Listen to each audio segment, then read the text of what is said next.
قرآن کہتا ہے کہ جب آخرت میں پورے لوگوں سے حساب و کتاب ہوگا تو وہ کہیں گے کہ اے اللہ تو ہمیں ایک بار دنیا میں دوبارہ بھیج دے تاکہ ہم تیرے پیغمبروں پر ایمان لائیں اور ہم تیری فرما برداری کریں۔ یہ مضمون قرآن مجید میں بہت مقامات پر آیا ہے۔ مشرک کہے گا واللہ ربنا ما کننا مشرکین، اللہ کی قسم ہم تو شرک کرتے ہی نہیں تھے۔ تو گنہگار کہے گا ان تقول نفس یا حسرت علی ما فرطت فی جنب اللہ، ہائے افسوس کہ میں اللہ کے بارے میں بہت سخت کوتاہی میں مبتلا رہا۔ یعنی قرآن بیان کرتا ہے نا کہ تمہاری کیفیت کیا ہوگی اس وقت، بلکہ قرآن یہ بیان کرتا ہے جب موت کے وقت تم برزخ کی زندگی اپنی آنکھوں سے دیکھو گے تو اس وقت تمہاری کیا کیفیت ہوگی۔ دیکھیں ایک تو مرتا ہوا انسان ہمیں نظر آ رہا ہوتا ہے، لیکن ایک مرتے ہوئے انسان کو بھی کوئی کچھ نظر آ رہا ہوتا ہے جو ہمیں نظر نہیں آتا اور نہ وہ ہمیں بتا سکتا ہے۔ جیسے جو آدمی بستر پہ لیٹ جائے سونے کے لیے تو ایک پوزیشن تو یہ ہوتی ہے جس میں وہ مکمل جاگ رہا ہوتا ہے، جس میں ہم سے اس کا رابطہ ہوتا ہے۔ ایک پوزیشن یہ ہوتی ہے جس میں وہ گہری نیند سو رہا ہوتا ہے، اس کا ہم سے رشتہ ڈسکنیکٹ ہو چکا ہوتا ہے، ہم سے کوئی رابطہ اس کا نہیں ہوتا۔ ہم اسے ہنسنے کی بات کریں ہنسے گا نہیں، رلانے کی بات کریں روئے گا نہیں، کتنی خطرناک خبر دیں اس پر کوئی اثر نہیں ہوگا۔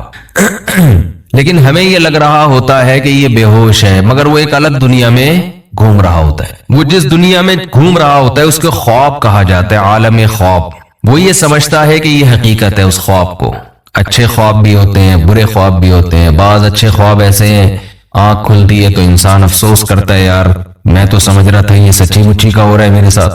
بعض برے خواب ہوتے ہیں، انسان کی آنکھ کھلتی ہے، شکر ادا کرتا ہے اللہ تیرا شکر ہے کہ یہ خواب تھا، اے اللہ تیرا شکر ہے یہ خواب تھا۔ لیکن خواب میں اس کو یہ احساس نہیں ہوتا کہ میں خواب دیکھ رہا ہوں۔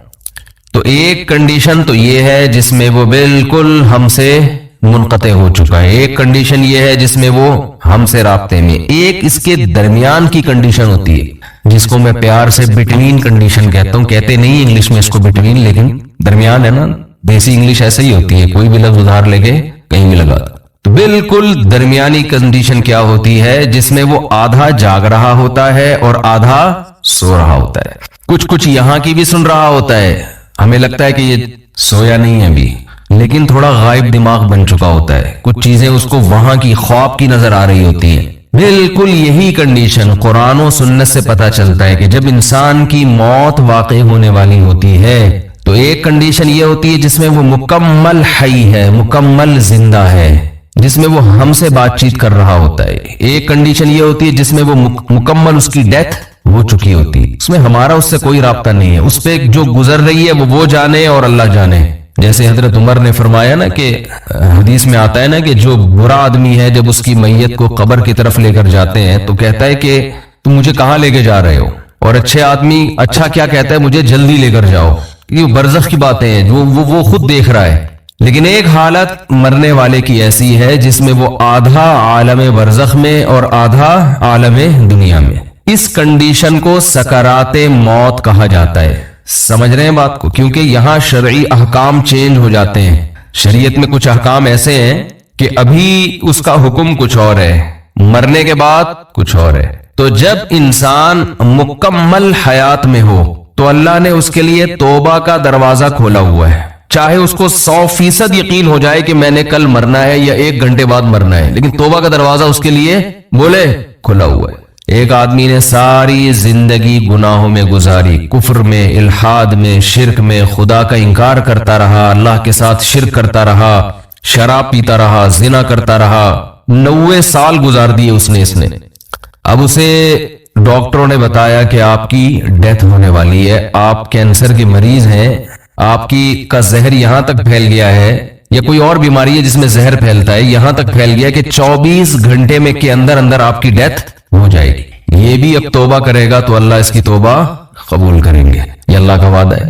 دل سے کرے توبہ، یہ والی توبہ نہ ہو کہ اگر نہیں مرا تو ٹھیک ہے پرانے سٹائل، مر گئے تو توبہ تو کی بھی ہم نے، وہ بھی پھانسی والا بھی ایسا ہی ہے۔ 90 سال میں اس کو پھانسی کی سزا سنا دی گئی۔ یہ پھانسی والی مثال اور آسان ہے، اس کو پھانسی کی سزا سنا دی گئی اور اسے بتایا گیا کہ 6 مہینے بعد آپ کو ہینگ کر دیا جائے گا، لٹکا دیا جائے گا۔ یہ بھی ظلم ہے انسان پر پھانسی کی سزا دینا، بہت عذاب والی موت ہے جو گلا دبا کے ہوتی ہے۔ اسلام نے حکم دیا جس کی سزا قتل ہے اس کو تلوار سے سر قلم کیا جائے، اس میں تکلیف کم ہوتی ہے۔ جب تلوار لگتی ہے نا اس کے یہاں مجرم کے، تو سب سے پہلے اس کا دماغ کا اور باڈی کا کنیکشن ختم ہو جاتا ہے، تو تکلیف کا احساس ختم، لیکن وحشت بہت ہوتی ہے۔ مقصد تھا شریعت کا کہ لوگ جرم سے باز آ جائیں، تو ایسا طریقہ اسلام نے رکھا ہے کہ دہشت بہت بیٹھ جائے لیکن مجرم کو تکلیف کم سے کم ہو۔ تو جب سر پہ اس کے مجرم کے تلوار لگتی ہے تو وہ سر کھوپڑی وہاں جا کے گری، تڑپتا بہت ہے، بلیڈنگ ہوتی ہے۔ اور اسلام میں یہ بھی حکم ہے کہ پھانسی کی سزا بند کمرے میں نہ دی جائے، یعنی قتل کرنے کی سزا، بلکہ یہ کھلے عام چوک میں دی جائے، ساری دنیا اپنی آنکھوں سے دیکھے یہ، تاکہ معاشرے میں قتل رکے۔ اب دیکھو مجرم کے ساتھ بھی احسان کہ اس کو کم سزا دی، یعنی اس کو تکلیف سے بچایا جا رہا ہے، اور لوگوں کے ساتھ بھی احسان، ان پر دہشت بٹھائی جا رہی ہے تو لوگ قتل سے باز آئیں۔ مجھے یاد ہے 20-25 سال پہلے ہمارے بچپن کی بات ہے کہ ایک سعودی عرب سے ہمارے ایک دوست آئے ملنے کے لیے۔ وہ تھے اصل میں بلوچستان کے تھے، لیکن بائی بورن سعودی تھے۔ وہ تو بلوچی بھی بولتے تھے، اردو بھی بولتے تھے، عربی بھی بولتے تھے۔ کہنے لگے میں نے جب پہلی مرتبہ سعودی عرب میں سر قلم ہوتے ہوئے دیکھا ہے، بلوچی تھے بڑے مضبوط، بروہی، کہہ رہے میں 2 گھنٹے ایسے کانپتا رہا ہوں لاش کو دیکھ کے نا، جو سر قلم کیا ہے تو 2 گھنٹے میں ایسے خوف سے کانپتا رہا ہوں۔ تو بتاؤ جس نے یہ منظر دیکھا ہو وہ کبھی کسی کے قتل کا سوچ سکتا ہے جب اس کو پتا ہو کہ میرا بھی یہ انجام ہوگا؟ خیر بات کہاں سے کہاں چلی گئی جی؟ ہاں میں یہ عرض کر رہا تھا کہ ڈاکوؤں پر شریعت نے رحم نہیں کیا ہے۔ خیر میں یہ عرض کر رہا تھا کہ ایک شخص 90 سال کی عمر، اس کی ساری زندگی قتل میں گزری، ڈکیتیوں میں گزری، ظلم میں گزری۔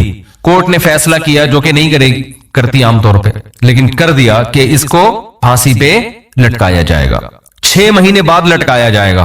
اسے لوگوں نے آ کے بتایا توبہ کر لے، گناہ سے معافی، یہ کہہ رہے نہیں کروں گا توبہ میں۔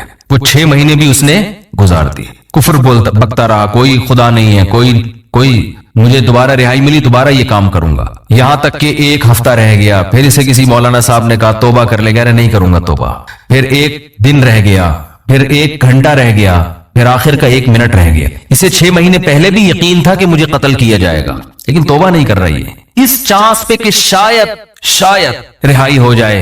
بعض لوگ زبان کے بڑے پکے ہوتے ہیں، چاہے وہ کافر ہی کیوں نہ ہو، کہتے ہیں جیسے ہم اندر سے ویسے ہی ہم باہر سے۔ جیسے نبی صلی اللہ علیہ وسلم کے چچا ابو طالب تھے نا، موت کے وقت کلمہ نہیں پڑھا، انہوں نے کہا نہیں، اب اگر میں پڑھوں گا لوگ کہیں گے ساری زندگی جس دین پر قائم رہے موت کے ڈر سے، تو میں نہیں پڑھوں گا کلمہ، جیسا جو میں ہوں اندر سے ویسا ہی میں کیا ہوں۔ ان کی ایک رائے تھی کہ میں جیسا رہا ہوں ویسا ہی رہوں گا میں۔ ہمارے نبی کو بہت افسوس ہوا، بہت غم ہوا، اللہ نے فرمایا انک لا تہدی من احببت، اے محمد صلی اللہ علیہ وسلم جس سے آپ کو محبت ہے، ہدایت کا اختیار آپ کے ہاتھ میں نہیں ہے۔ یہ نہیں کہ آپ کو جس سے محبت ہے آپ اس کو ہدایت بھی دے دیں، یہ نہیں ہو سکتا۔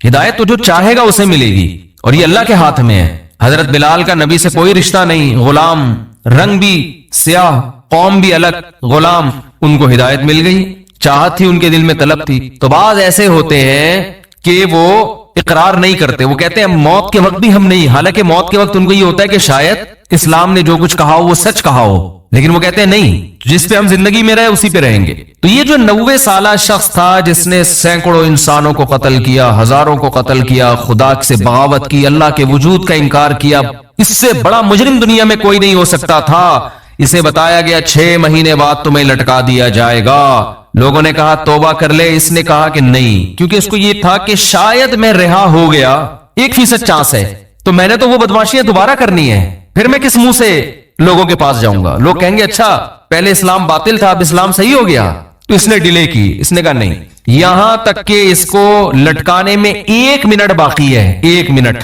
اس کو یقین ہو گیا میری زندگی صرف کتنی دیر کی ہے، 1 منٹ کی۔ اب رہائی کی تمام اپیلیں مسترد ہو چکی ہیں، لیکن ہے پورا زندہ، ابھی عالم برزخ کو اس نے اپنی آنکھوں سے دیکھا نہیں۔ اب اگر یہ توبہ کر لے، بالکل پھانسی کے پھندے کی طرف جا رہا ہے، اس کو جلاد لے کے جا رہا ہے لٹکانے کے لیے، یہاں تک کہ اسٹول پہ اس کو کھڑا کر دیا، اس وقت بھی اگر یہ توبہ کرے گا تو اللہ کا وعدہ ہے اس کی توبہ اللہ قبول کرے گا۔ لیکن اس توبہ میں شرط یہ ہے کہ یہ دل میں ارادہ ہو کہ اگر بالفرض چھوٹ گیا، میں قدرت کی طرف سے کچھ بھی ہوگی، تو میں دوبارہ پرانی زندگی کی طرف نہیں لوٹوں گا. یہ دل کی حالت تو اللہ ہی جانتا ہے نا. یہ پکا عزم دل سے ہو اور زبان سے اقرار کرے کہ اللہ میں اسلام کو قبول کرتا ہوں, میں تیرے وجود کا قائل, تیری توحید کا قائل, تیرے پیغمبروں کا قائل. مجھے اگر رہائی مل گئی تو میں دوبارہ اس پرانی زندگی کی طرف نہیں آؤں گا. حالانکہ رہائی ملنے کا کوئی چانس نہیں ہے.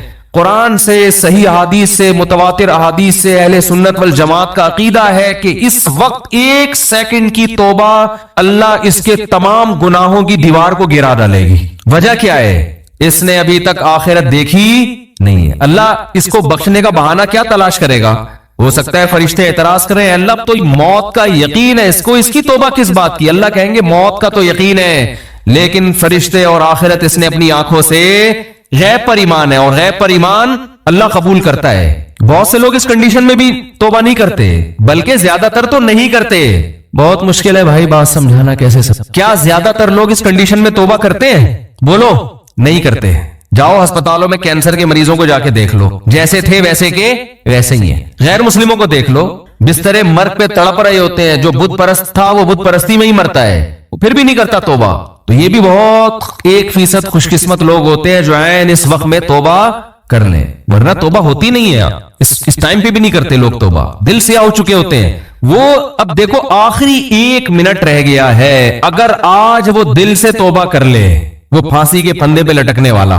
1 سیکنڈ پہلے یہاں تک کہ اس کے گلے میں پھندا لا کے ڈال دیا گیا, ابھی صرف رسا کھینچنے کی دیر ہے. اس دوران بھی اگر وہ توبہ کرے گا, یہ 1 سیکنڈ اس کی کروڑوں سال کی زندگی کو, فیوچر کو چینج کر دے گا. کیوں؟ ابھی تک اس نے اپنی آنکھوں سے دیکھا نہیں ہے, ابھی تک دیکھا نہیں ہے اس نے اپنی آنکھوں سے. غیب پر ایمان ہے. تو یہ اللہ کا وعدہ ہے, ان اللہ یقبل توبۃ عبدہ ما لم یغرغر.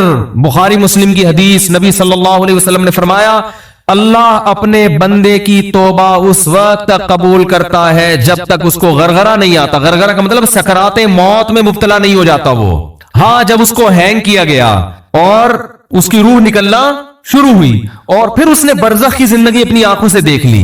اس نے دیکھ لیا کہ قرآن جو کہتا تھا کہ برے لوگوں کی روح, برے فرشتے سے مراد وہ فرشتے جو اللہ نے سزا دینے کے لیے متعین, فرشتہ تو برا نہیں ہوتا, وہ فرشتے جو خوفناک فرشتے ہیں وہ برے لوگوں کی روح قبض کرتے ہیں. جب یہ فرشتے اپنی آنکھوں سے دیکھ لے گا, اس کے بعد قرآن کہتا ہے کہ اب توبہ تو دور کی بات, زمین اور آسمان کی دولت بھی اگر خرچ کر دے گا, وعدہ کرے گا اللہ مجھے مہلت دے دے, میں پوری زمین آسمان کی دولت خرچ کرنے کے لیے تیار ہوں. اللہ فرماتے ہیں ما تقبل منہم, اللہ کا قانون اٹل ہے, اللہ اس کی ایک آنسو کی پرواہ نہیں کرے گا. پوری دولت دے دے اللہ اس کی پرواہ نہیں کرے گا.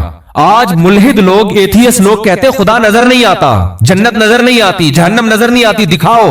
او بھائی اگر دکھا دی تو پھر آپ میں اور مومن میں فرق ختم ہو جائے گا. دیکھی ہوئی چیزوں پر تو سب ایمان لے کر آتے ہیں. قرآن کہتے ہیں غور و فکر کر کے ایمان لے کر آؤ. آپ کی خواہشات آپ کو صحیح سمت میں غور کرنے نہیں دیتی. ابھی ایک ملحد نے میرے خلاف کلپ بنایا ہے, میں نے مثال دی تھی ایک یونیورسٹی کے پروفیسر کی. جلدی سے بات کو سمیٹتا ہوں, کیا کروں یار. ایک ملحد نے کلپ بنایا, میں نے ایک مثال دی تھی یونیورسٹی کے پروفیسر کی. خوب اچھی طرح کھوپڑی میں بٹھائیں اس مثال کو. یہ لوگ نا باتوں کو گھماتے بہت ہیں, کبھی سیدھی بات نہیں کرتے. مجھ سے ایک طالب علم ملا, اسٹوڈنٹ ملا یونیورسٹی کا, اس نے کہا ہمارے ایک پروفیسر نے کہا کہ دیکھو گاڑی کے ایکسلریٹر پہ ہم پاؤں رکھتے ہیں تو گاڑی موو کرتی ہے, بریک پہ پاؤں رکھتے ہیں تو گاڑی رکتی ہے. تو خدا کہاں ہے؟ یعنی ہر کام کرنے سے ہو رہا ہے نا. خدا تو جب ہوتا جب ایکسلریٹر پہ پاؤں رکھو اور وہ روک دے گاڑی کو, بریک پہ پاؤں رکھو اور وہ چلا دے. تو یہ ہر کام کی ایک لاجک ہے. تو ہر کام کے پیچھے ایک سائنس ہے, ایک لاجک ہے. خدا نہیں ہے معاذ اللہ. میں نے کہا یہ مثال ہی خدا کے وجود کی سب سے بڑی دلیل ہے. گاڑی کے ایکسلریٹر پہ جب تک پاؤں نہ رکھیں وہ چلے گی خود سے. بولو, جب تک کوئی بریک لگانے والا نہ ہو اس وقت تک رکے گی وہ. جو گاڑی ایک حالت سے, ایک کنڈیشن, اپنی ایک کنڈیشن کو چینج نہیں کر سکتی کسی چینجر کے بغیر, وہ گاڑی وجود میں آ سکتی ہے کسی خالق کے بغیر. بولو نا. تو وہ گاڑی یقیناً کسی نے بنائی ہے. تو ایک چھوٹی سی گاڑی خود سے نہیں بن سکتی. آپ کہہ رہے پوری کائنات ایک دھماکے سے خود سے وجود میں آ گئی ہے, اور انسان اور وسیم بھائی اور غفور بھائی, سبکتگین صاحب اور یہ خواتین اور مرد اور گائے بھینسے اور زمین سورج کے گرد اور جو ہے وہ چاند زمین کے گرد, پورا ایک اتنا بڑا نظام, بارشوں کا نظام, صحراؤں کا نظام, یہ سارا سیٹ اپ ایک بے جان تصویر خود سے وجود میں نہیں آ سکتی کروڑوں سال میں، اور ایک چلتی پھرتی تصویر جو دیکھتی ہو، ناک سے سونگتی ہو، کانوں سے سنتی ہو. کوئی کہے نا کہ یہ آنکھ ناک کان تصویر پینٹنگ کر کے خود وجود میں آ گئی ہے، کوئی مان لے گا؟ کھربوں سال میں بھی نہیں ہو سکتا.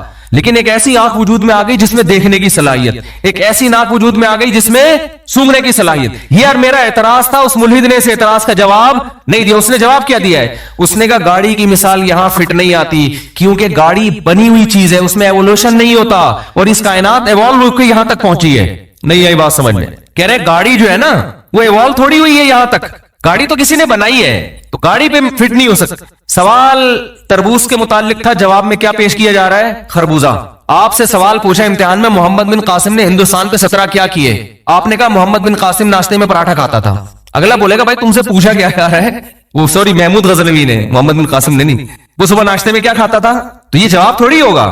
سوال دوبارہ دوہرا دیتا ہوں میں، ایک معمولی سی چیز ایوولوشن کے ذریعے کار کی شکل اختیار نہیں کر سکتی.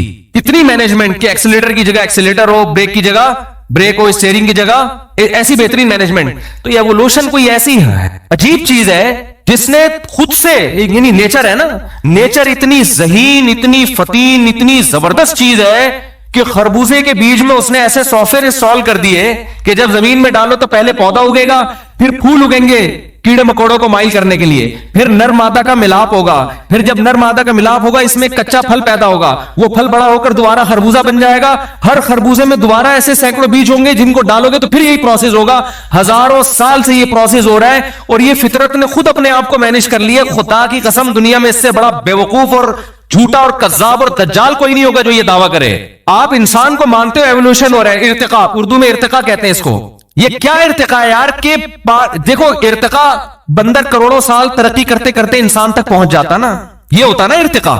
یہاں کیا ہو رہا ہے؟ 9 مہینے میں کیا ارتقاء ہو رہا ہے؟ ایک پانی کا قطرہ ماں کے رحم میں جاتا ہے بھائی، اور 9 مہینے میں ماں روٹی کھا رہی ہے، 9 مہینے کے اندر اس میں آنکھ، ناک، کان، دل، دماغ، جگر، گردے، پھیپڑے، ہر چیز بن کے اپنی جگہ فٹ ہو کے، اور ایسی مینجمنٹ ہے خاندانی. ادھر بچہ ماں کے پیٹ سے باہر آیا، فوراً ماں کی چھاتیوں میں دودھ پیدا ہوا. پانی میل کا ہے اور بچہ فیمیل کے بطن سے پیدا ہو رہا ہے، ان دونوں کے ملاپ سے. اور ان دونوں کا ملاپ بچہ پیدا کرنے کے لیے نہیں تھا، اپنی خواہش پوری کرنے کے لیے، سیکس کے لیے تھا. اس سیکس کے نتیجے میں انسان وجود میں آ رہا ہے. ان دونوں میں بھی آپس میں کوئی ربط نہیں ہے.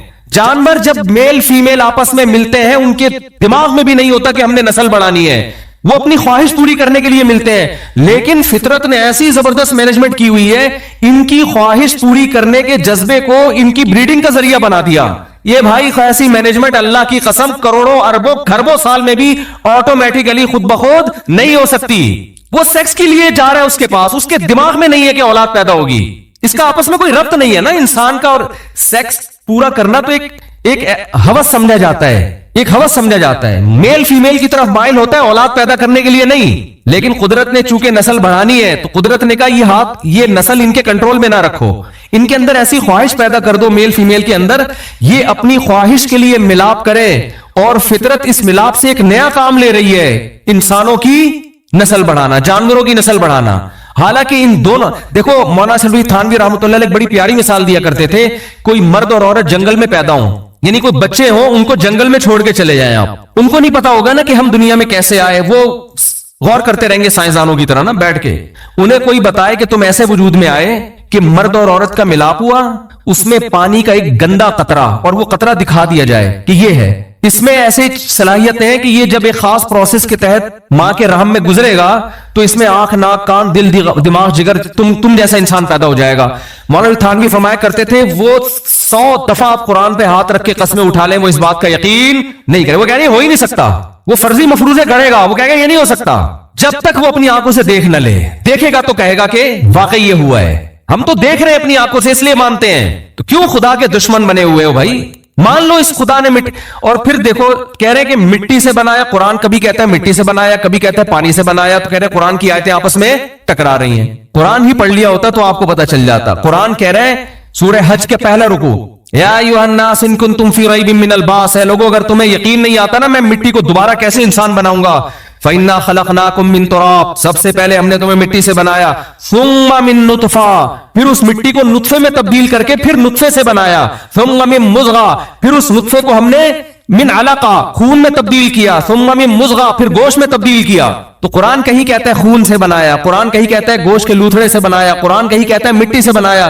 قرآن ان تمام اعتراضات کا ایک آیت میں جواب دے دیتا ہے کہ یہ ترتیب وار بنائے ہم نے، لیکن قرآن اصل میں جو بتانا چاہ رہا ہے، ملحد وہاں سے ایسے نظریں چرا کے بھاگتے ہیں اور ایسے نابینا بن جاتے ہیں جیسے کبوتر بلی کو دیکھ کے آنکھیں بند کر لیتا ہے۔ قرآن کہہ رہا ہے یہ سارے پروسیس ایوولوشن کا نتیجہ نہیں ہو سکتے، اتنا زبردست فطرت اپنے آپ کو مینٹین نہیں کر سکتی کہ پہلے مٹی سے منی کا قطرہ بن رہا ہے، پھر اس منی ماں کے رحم میں جا رہی ہے، وہ گوشت میں، وہ خون میں تبدیل، پھر خون گوشت میں تبدیل، پھر گوشت، اور یہ ساری ایسے، اور کوئی ایسا نہیں کہ لوتھڑا باہر آ جائے۔ جب تک ماں کے پیٹ میں خوبصورت انسان تیار نہیں ہو جاتا، انتہائی بدبودار ہوتا ہے، جب تک وہ تیار نہیں ہوتا انتہائی خوبصورت بن کے باہر نکلتا ہے، اور ادھر نکلتے ہی ماں کی چھاتیوں کے اندر خدا دودھ پیدا کر دیتا ہے۔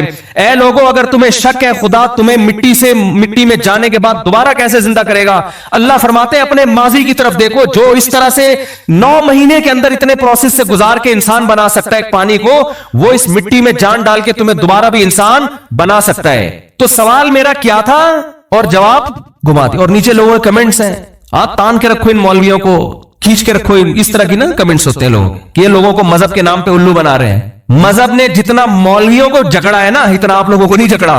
تھوڑی دیر کے لیے اللہ نہ کرے، اللہ نہ کرے ہم تصور کر لیں مذہب کی چادر اتار کے پھینک دیں ہم، تو ہمارے لیے بھی عیاشی کے دروازے کھلے ہوئے ہیں جیسے آپ کے لیے کھلے ہوئے ہیں۔ عیاشی عیاشی پھر تو جو چاہے کرو بھائی۔ لوگ یہ تانا دیتے ہیں کہ ان مولویوں کی عزت مذہب کی وجہ سے ہو رہی ہے، اس لیے یہ مذہب کی طرف لوگوں کو لاتے ہیں۔ مذہب سے ہٹیں گے، ظاہر ہے جو لوگ ہاتھ پاؤں چوم رہے ہیں، عزت دے رہے ہیں، وہ ختم ہو جائے گی نا۔ ہدیے ملتے ہیں لوگوں کی طرف سے، نذرانے ملتے ہیں، ان دعویٰ ہے یہ، فرض کر لو ہدیے نذرانے بھی مل رہے ہیں، آپ بھی اپنے بچوں کو پھر مولوی بنا دو نا۔ ہمارے سابق صدر کو چاہیے کہ وہ اپنے بچے کو مدرسے میں داخل کر دے، اس میں عیاشی کیا ہے؟ بولتے کیوں نہیں؟ اس میں زیادہ عیاشی ہونی چاہیے نا۔ پھر وہی مثال ہے، لوگ مجھے کہتے ہیں 4 شادیوں میں عیاشی، میں کہتا ہوں پھر کروا لو، ہمارے سابق صدر سے بولو آپ کر لو 4 شادیاں۔ عیاشی کا تو کس کو شوق نہیں ہوتا؟ دنیا کے ہر عیاش آدمی کو چاہیے 4 کر لے، وہ کہتا ہے نہیں، نا اس میں عیاشی، بولتے کیوں نہیں ہے۔ تو آپ ایسی عیاشی کا لیبل ہماری طرف لگا رہے ہو جو عیاشی آپ خود کرنے کے لیے تیار نہیں ہو۔ آپ کہہ رہے ہو نا کہ نبی صلی اللہ علیہ وسلم نقل کفر نباشت، 9 بیویاں رکھ کے معاذ اللہ نقل کفر عیاشی کی ہے، تو آپ 4 رکھ کے عیاشی کر لو۔ آپ تو بیوی بنانے کے لیے تیار نہیں ہوتے، آپ گرل فرینڈ پہ گزارا کرتے ہو، کیونکہ آپ کو پتا ہے کہ اسلام نے جب 4 کی اجازت دی ہے تو مرد کے ذمے اتنے خرچے ڈال دیے ہیں کہ مرد یہ کہتا ہے میں اس پوری ڈیٹیل کے ساتھ، اس نان نفقہ اٹھانے کے ساتھ میں 4 کرنے کا ارادہ نہیں کرتا، وہ نہیں اس عیاشی پہ آتا۔ اکثر یہ کام مذہبی لوگ کرتے ہیں، عیاش لوگ، شراب کباب والے یہ کام نہیں کرتے۔ اور رہا مسئلہ کہ علماء کی گاڑیوں کو دیکھتے ہیں لوگ، لینڈ کروزر میں گھوم رہے ہیں، علماء کے ماضی کو دیکھو۔ ہم جب مدرسے میں گئے نا، پہلا سال تھا ہمارا، تو عربی کی ایک کتاب ہم پڑھ رہے تھے، اس میں بڑی زبردست بات لکھی۔ ہم بڑے علماء کو دیکھتے تھے، بڑی گاڑیاں، اور ہم اپنی حالت دیکھتے تھے ہمارا، تو ہم نے کہا یار ہم تو پتہ نہیں فیوچر کچھ کھانے کو ملے گا کہ بھی نہیں ملے گا، کیونکہ سارے علماء کے ساتھ ایسا تھوڑی ہوتا ہے۔ تو ہمارے استاذ نے بتایا کہ جو علماء کے فیوچر کو دیکھ کے زندگی گزارے گا نا، وہ ناکام ہوگا۔ وہ کیا ہوگا؟ ان علماء کا، یعنی وہ گمراہ ہو جائے گا۔ ان علماء کا ماضی دیکھا کرو کہ انہوں نے ماضی کیسے گزارا ہے، تو جاؤ مدرسوں میں جا کے دیکھ لو، آپ بھی دیکھ لو، ہم آپ کو دکھا دیں گے کیسا ہوتا ہے۔ وہاں وہ سہولتیں نہیں ہوتی عام طور پہ جو یونیورسٹیوں میں ہے، وہاں وہ کیریئر نہیں ہوتا فیوچر کا، جو آپ کا بچہ، یقین نہ آئے نا، آپ کی بیٹی کے لیے، آپ کے بیٹے کے لیے کوئی رشتہ آئے، آپ بتاؤ کہ ہمارا بیٹا مدرسے میں پڑھ رہا ہے، آئی بات سمجھ میں؟ 100 رشتے آئیں گے، 1% چانس ہوگا کوئی ہاں کر دے، 100 میں سے 1% چانس۔ جب آپ نے بتایا نا ہمارا بیٹا کیا کرتا ہے، بولو مدرسے کے دوسرے سال میں، ابھی 6 سال اس کے باقی ہیں، یہ 4 سال باقی ہیں، یہ آخری سال ہے، دور حدیث کر رہا ہے، پتلی گلی سے نکلیں گے وہ۔ اور اسی شکل کا، اسی قد کاٹ کا آپ کا دوسرا بیٹا ہے جو میڈیکل کالج میں پڑھ رہا ہے، جو کمیشن آفیسر بن رہا ہے، یعنی آرمی جوائن کر رہا ہے۔ 100 میں سے 99 ہاں کریں گے، ایک بیوقوف ہوگا، لڑکی کا ابا، وہ کہے گا مجھے ایسی جگہ میں نے ڈاکٹر سے نہیں کرنی۔ تو کیریئر تو ادھر ہے میرے بھائی، یہ تو کوئی ایک آدھ مولوی ہوتا ہے بیچارہ جو، ورنہ اکثر تو ہمارے مدرسوں میں جا کے دیکھو، ہم سے زیادہ صلاحیت والے، ہم سے زیادہ علمی استعداد والے 15 20 ہزار تنخواہیں لے کے سارا دن محنت کر رہے ہیں، بچوں کو پڑھا رہے ہیں۔ زیادہ 99% تو ابھی بھی وہی ہیں، انہیں تو لوگ جانتے نہیں، ان کو ہدیے نذرانے کہاں سے دیں گے؟ تو آپ کہہ سکتے ہیں مجھ سے پھر آپ کیوں نہیں وہاں بیٹھے ہوئے؟ بھائی ہم اس لیے کہ عوام میں ہم نے بیانات شروع کر دیے تو عوام میں ہم مشہور ہو گئے، ورنہ ہمیں تو نہیں تھا کہ ہم مجھے یاد ہے جب میں مدرسے میں پڑھ رہا تھا تو ہمیں بتایا گیا تھا ملا کی دوڑ مسجد سے گھر تک، اس کے علاوہ کوئی لفٹ، ہمارے حضرت نے باقاعدہ عدم لفٹ پر بیان کیا ہے کہ یہ دماغ سے نکال دو کہ تم لوگوں کو عزت ملے گی، پیسہ ملے گا. حضرت کا پہلا بیان ہی یہی تھا، سمجھ رہے ہو؟ جب ہم مدرسے میں گئے یہ نکال دو. اور 99 کے ساتھ یہی ہوتا ہے. شاید اللہ تعالیٰ نے یہ دیکھا ہوگا کہ یہ کشتیاں جلا کے آئے. ہم تو مدرسے میں جب گئے تو ہمیں تو نہیں پتا تھا ہمارا فیوچر کیا ہوگا. ہم نے کہا یار علم حاصل کرتے ہیں، تبلیغ میں وقت لگائیں گے، دین کا کوشش کریں گے لوگوں کو دین پہ لانے کی. پیسے مل گئے ٹھیک ہے، نہیں ملے تو بھی ٹھیک ہے. یہی سوچ کے آئے تھے، وقف کر کے بس ختم، اب واپس نہیں جانا.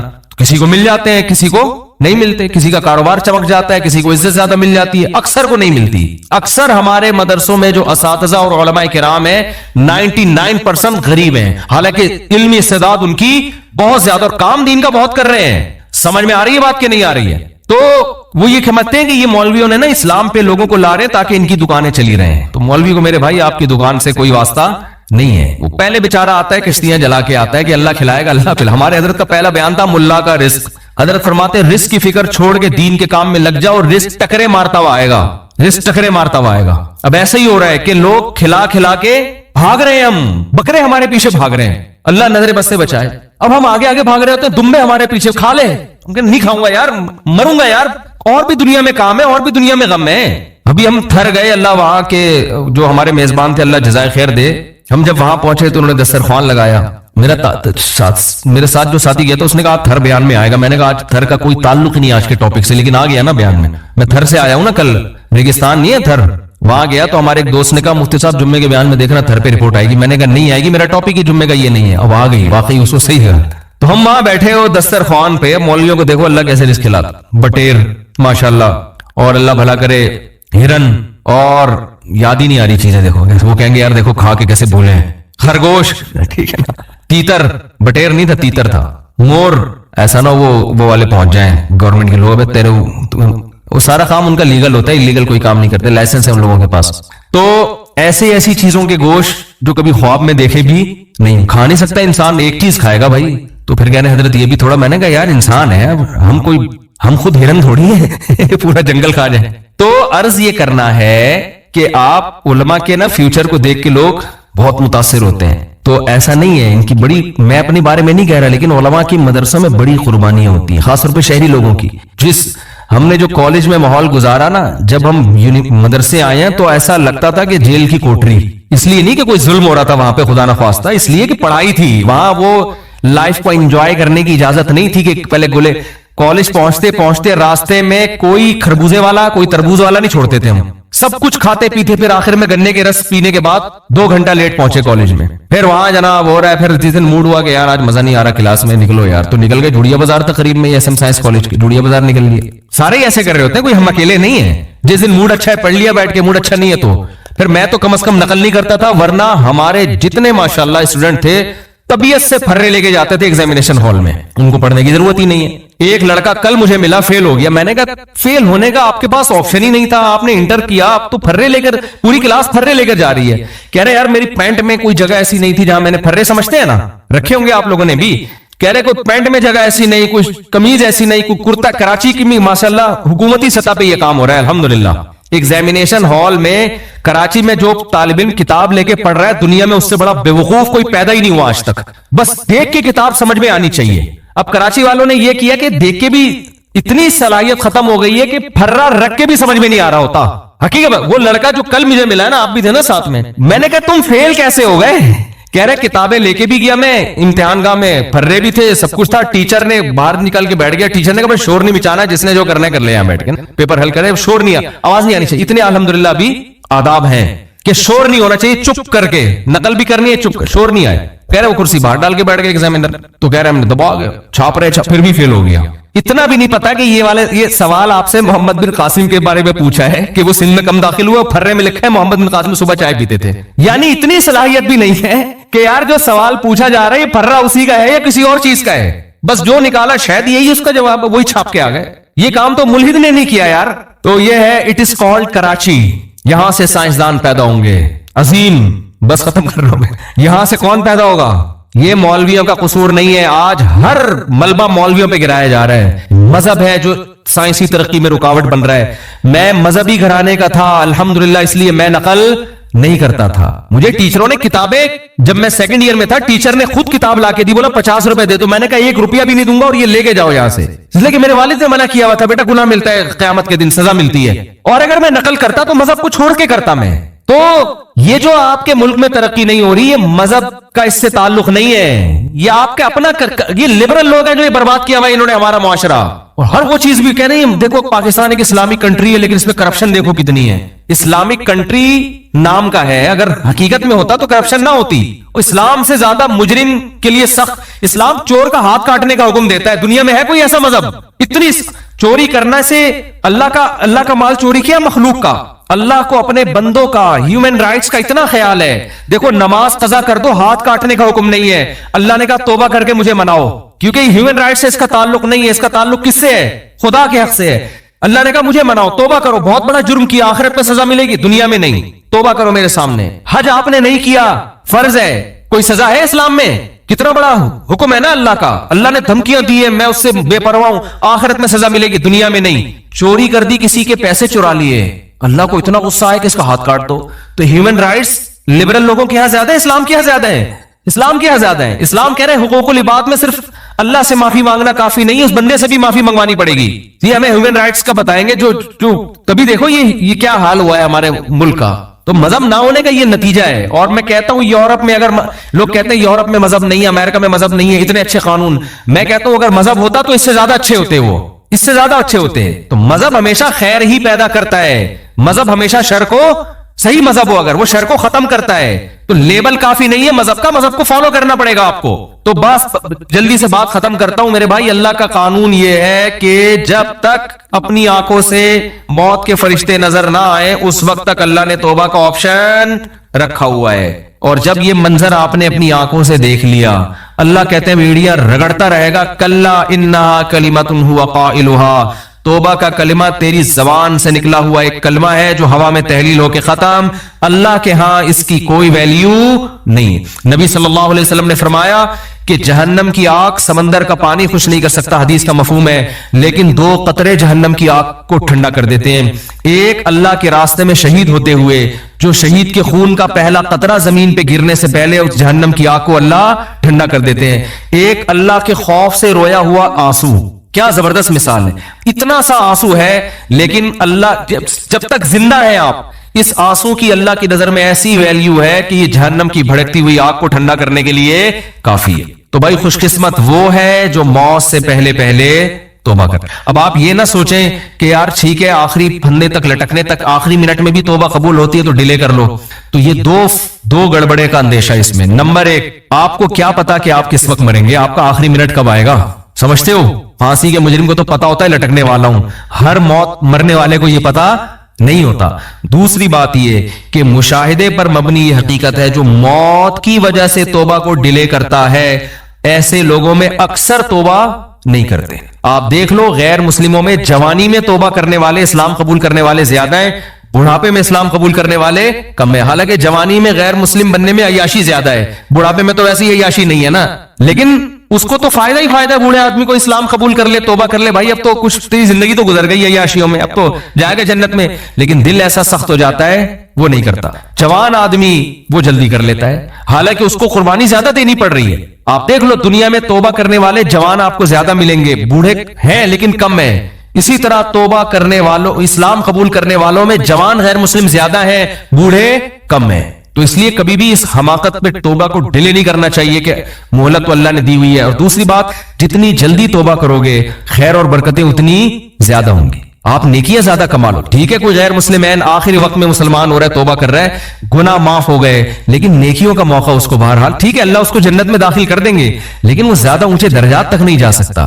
وجہ اس کی یہ کہ اس کے اعمال میں وہ اتنی خیریں ہیں نہیں کہ جو شخص زندگی بھر اپنے اعمال میں خیر ڈالتا رہا تو آج آپ توبہ کریں گے، آپ کے پاس پوری زندگی خیر پھیلانے کے لیے، اپنے اعمال میں نیکیاں جمع کرنے کے لیے. ڈیلے کریں گے تو آپ کے پاس نیکیاں کمانے کا ٹائم کم رہے گا. اللہ تعالیٰ سے دعا ہے اللہ تعالیٰ ہمیں جلد سے جلد سچی توبہ کی توفیق عطا فرمائے. وما علینا الا البلاغ.